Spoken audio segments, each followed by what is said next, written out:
Valtteri Bottas has had something of a frustrating 2023. Despite his team Alfa Romeo picking up quite a few points early on in the season, they had a rapid decline in the second half, which saw them more often than not being backmarkers to the rest of the grid.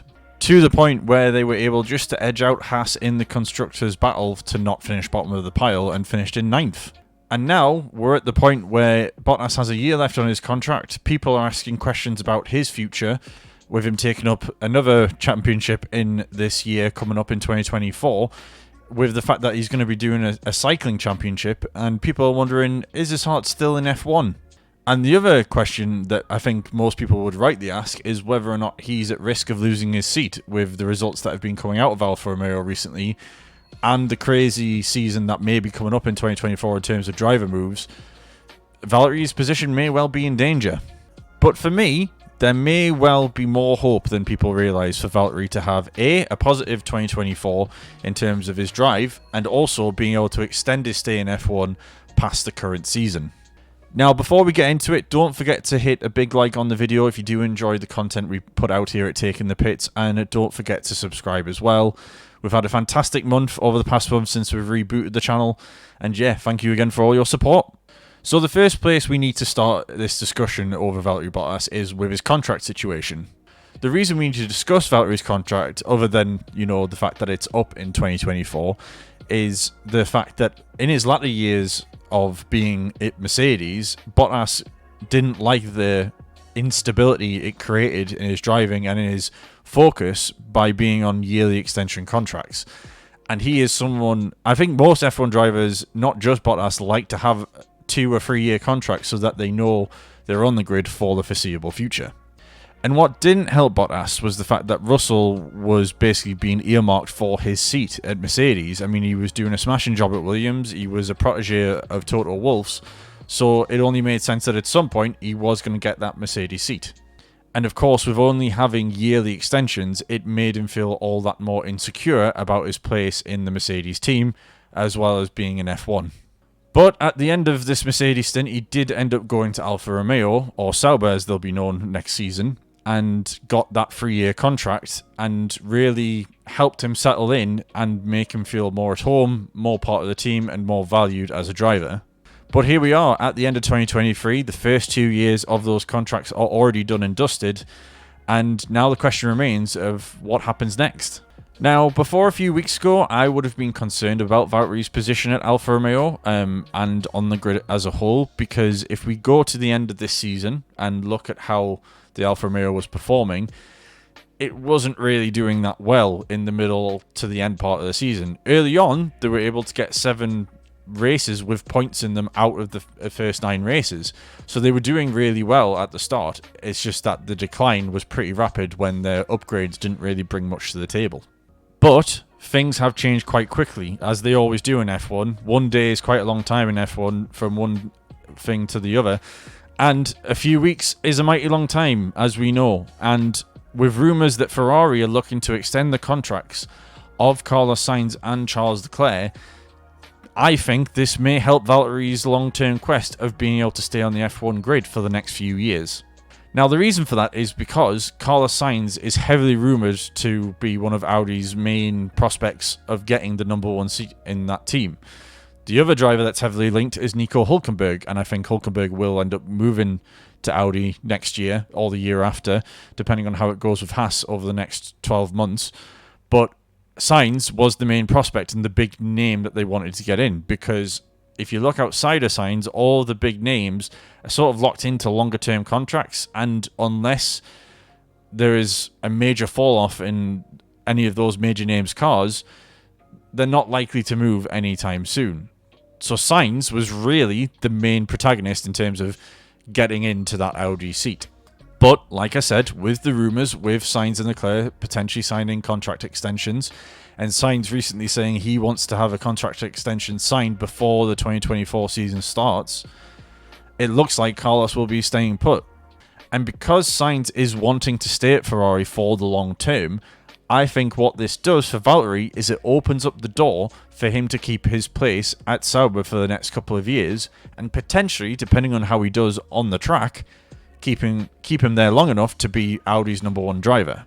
And to be honest, the only other driver at this moment in time, at the end of 2023, with the grid the way it is, the only other driver I could potentially see taking up that number 1 seat is potentially Sergio Perez, if he hasn't retired by then, or if he's still interested in driving for F1.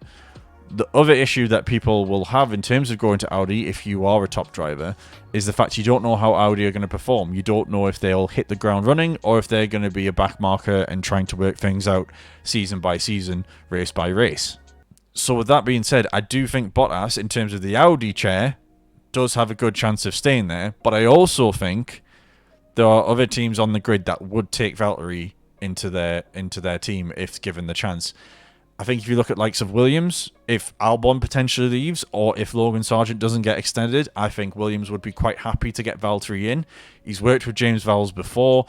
He's worked with a few of the guys there at Williams. Obviously, he used to drive for Williams back in the day.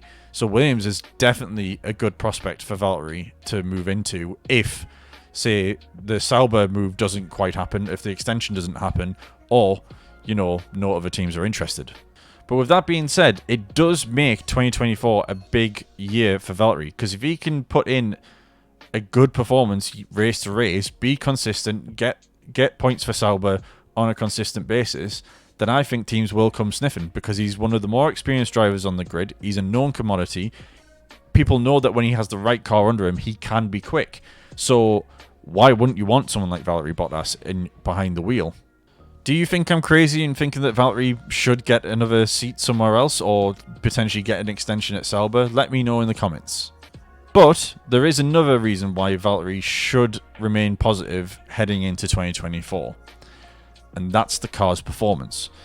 Now, like I've mentioned before, the back end of the 2023 season wasn't kind to Alfa Romeo. Their performance fell off a cliff, they were pretty slow for the most part, and really struggled to pick up any points. But that doesn't mean that it can't change heading into 2024. A lot of the teams up and down the grid are going to be making big wholesale changes to the car, especially the back markers. A lot of the teams will be going the Red Bull route, and maybe not quite a copy and paste job, but going down a similar route, I should say, for their cars going into 2024. And as we've seen with McLaren, getting the right upgrades on the car can make a big difference in terms of what gains you can get. McLaren went into this big upgrade in the middle of the season thinking they would get 2/10, 3/10 maybe, and they got a whole extra seconds of performance. So there is performance gains to be made there. And with Sauber currently looking for more recruitment and looking to get more staff in and more experience in terms of the engineering and technical side of things, there isn't any reason why they can't have a solid 2024. And we all know that any little performance gain, especially on the back half of the grid, will make a big difference. And in Valtteri, if you give him the performance, he will get you points. And that's exactly what Sauber need at the start of next year. Of course, there's a lot that has to happen. Sauber need to put the right package together. They need to get the upgrades right. In terms of the car's performance, it's not a given that it's going to leap up the grid. But if Ferrari make performances in the engine and in some of their parts that Sauber do use, then obviously that's going to benefit them. If Sauber can maximize the potential in their car, which they've every chance of doing, because again, they're a couple of seasons in now, there's more understanding on these cars and how they work, there's no reason why they can't make a performance gain. It's like Gunther Steiner said recently in an interview, where basically if Ferrari are doing well, that generally means their customer teams are going to do well as well. And of course, Haas and Sauber are the two that will benefit the most from Ferrari's big leap in performance if they make that jump. We saw it at the start of the 2022 season when Ferrari were challenging Red Bull for race wins, that Haas and Alfa Romeo at the time were fighting for points on a consistent basis.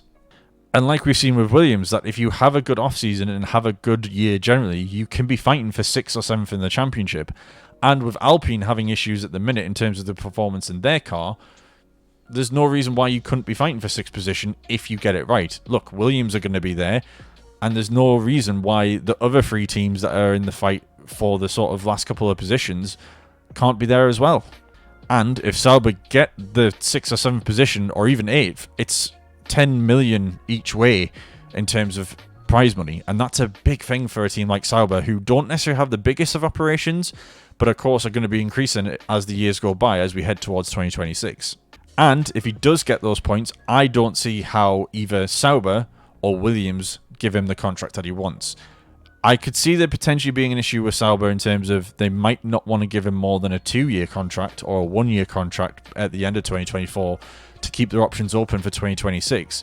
But when you consider the season that we're going into and the contract situations on a lot of the drivers, I don't know how big the extensions are going to be on some of these drivers' cars. So Audi will be wanting to keep their options open. But if you're Williams, I think a long-term option on Bottas is absolutely the right move.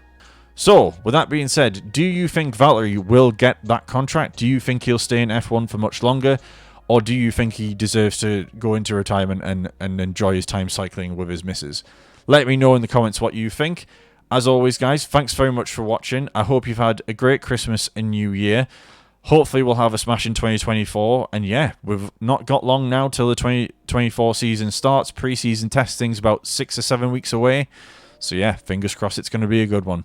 I'll see you guys on the next video, and I'll catch you soon.